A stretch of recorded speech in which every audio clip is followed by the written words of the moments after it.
हरे कृष्णा। तो आप सभी का स्वागत है मेरे चैनल में गीता के ब्लॉग में। हरे कृष्णा। तो आज वैभव लक्ष्मी माता का हमारा उद्यापन है, हमारा नहीं मतलब माता रानी के व्रत पूरा हुआ है तो आज है उद्यापन।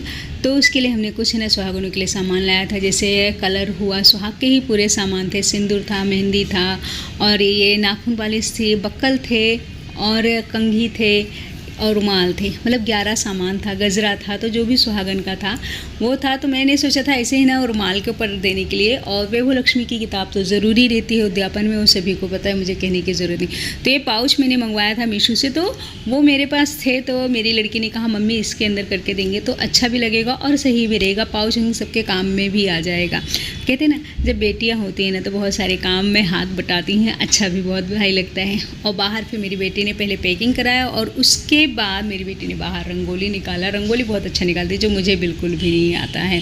ये मेरा फर्स्ट टाइम था उद्यापन करने का। तो जैसे भी मुझे समझ में आया वैसे मैंने उद्यापन किया। आप लोग बताइएगा जहाँ भूल चूक हुई होगी कि हाँ मतलब इसमें और क्या कर सकते हैं। फिर उसके बाद लक्ष्मी माता की किताब पढ़िए, 4 बजे रहता है और फिर पूजा पाठ किया। कमल रहता ही, माता रानी को कमल तो पसंद है, गुलाब मिल जाए गुलाब और गजरा माता रानी को हमने चढ़ाया। पूरे सामान को ऐसे लगा के थाली में करके रख दिया था। खीर का प्रसाद रहता है।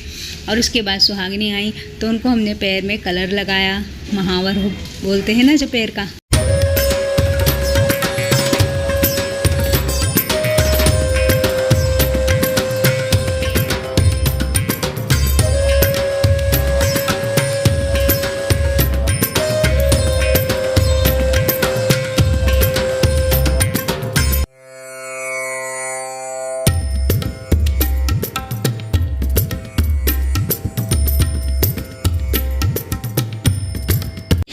पूजा हमारी हो चुकी थी, हवन हो चुकी थी। फिर उसके बाद हमने सुहागनों को बुलाया। हमने 5 सुहागन को बुलाया था। आप 7, 9, 11, 21 जितनी भी चाहें उतनी सुहागन को आप बुला सकते हैं, यथा सबसे भक्ति के अनुसार। हल्दी कुमकुम अक्षत और फूल से सुहागनों का स्वागत करना चाहिए। उसके बाद उन्हें हल्का लगाना चाहिए, सिर पे हल्का सा तेल लगाना चाहिए, क्योंकि इस समय ये लक्ष्मी माता की छवि है तो जितना इनका सत्कार कर सकते हो उतना कीजिए। अच्छा बता दूँ, बहुत जगहों पर है ना जब हम ये पुस्तक पढ़ते हैं ना लक्ष्मी माता की कथा, तो सुहागन आकर बैठ जाते हैं और कथा भी सुन लेते हैं। लेकिन अगर वक्त नहीं है उनके पास तो कोई बात नहीं, जब ही है ना पूजा उनको खीर का निवेद्य देना रहता है तभी आप उन्हें बुला लीजिए। और उसके बाद खीर तो ज़रूरी है। और द्वार पे रंगोली निकालना और दीपक जलाना बहुत ज़्यादा शुभ माना जाता है और अच्छा भी रहता है। हम भी किसी के यहाँ पे जाते हैं तो सबसे पहले द्वार पे ही देखते हैं कि कैसा हमारा स्वागत होता है, कौन सा अतिथि कैसे हमारा स्वागत करता है, दिल से या फिर रूडली। उसी तरह माता रानी का जब हम करते हैं ना उद्यापन, तो द्वार पर रंगोली निकालना ज़रूरी है, ऐसा मुझे लगता है, और दीपक जलाना। और उसके बाद जो भी आपके पास है जितना हो सके उतना दे। वैसे हम देने वाले कौन होते हैं? कोई भी नहीं होते। बोलते ना माता रानी सब पर कृपा करके रखे, लेकिन जितना हो सके सुहागन का सामान देना चाहिए। और जो कुंवारी लड़कियां रहती हैं वो भी सामान देती हैं, जैसे कुंवारी लड़कियों को बुलाकर फिर वो करती हैं। और अगर हम सुहागने करते हैं तो सुहाग का सबसे ज़्यादा सामान चाहिए।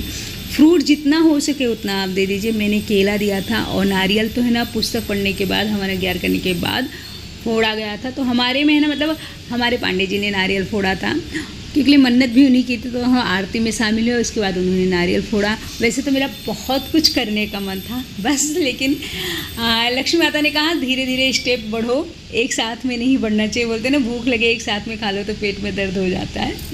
तो इसके लिए नेक्स्ट टाइम पर मैं और भी अच्छे से करने की कोशिश करूँगी। और जहाँ मुझसे भूल चूक हो रही है प्लीज़ निवेदन है आप लोग बता दीजिए जो रहते हैं वैभव लक्ष्मी माता का, क्योंकि ये मेरा फर्स्ट टाइम, तो जितना मुझे समझ में आया उतना मैंने किया।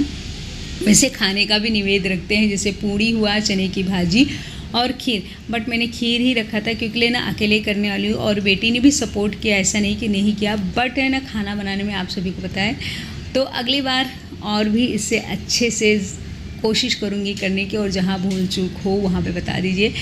देने के बाद इसके बाद है ना मतलब पाँव पकड़ा जाता है, उनका आशीर्वाद लिया जाता है। और जब सुहागने बोलती ना सदा सुहागन रहो, सौभाग्यवती हो, तो वो है ना आशीर्वाद एकदम वो रहता है। और उस समय ना अपने गुस्से, अपने क्रोध को एकदम शांत करते हुए रहना चाहिए, क्योंकि उस समय वो लक्ष्मी माता की रूप रहती हैं, छवि रहती हैं। तो माता रानी अपने घर से खुश हो वो सबसे ज़्यादा वो रहता है, हंसते मुस्कुराते हुए।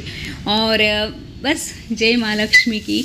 तो जहाँ भी मुझसे गलती हुई हो इस पूजे में, आप लोगों से निवेदन है आप लोग बता दीजिएगा।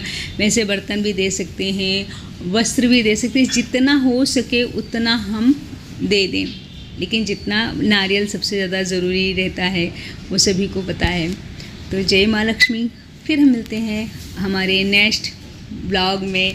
कहीं चलते चलाते अपना ध्यान रखिए, अपने बड़ों का आदर सम्मान के, बच्चों को प्यार, और जहाँ भूल चूक हो बताते जाइए, और बस इसे यहीं सपोर्ट करते रहिए। जय माँ लक्ष्मी की। हरे कृष्णा।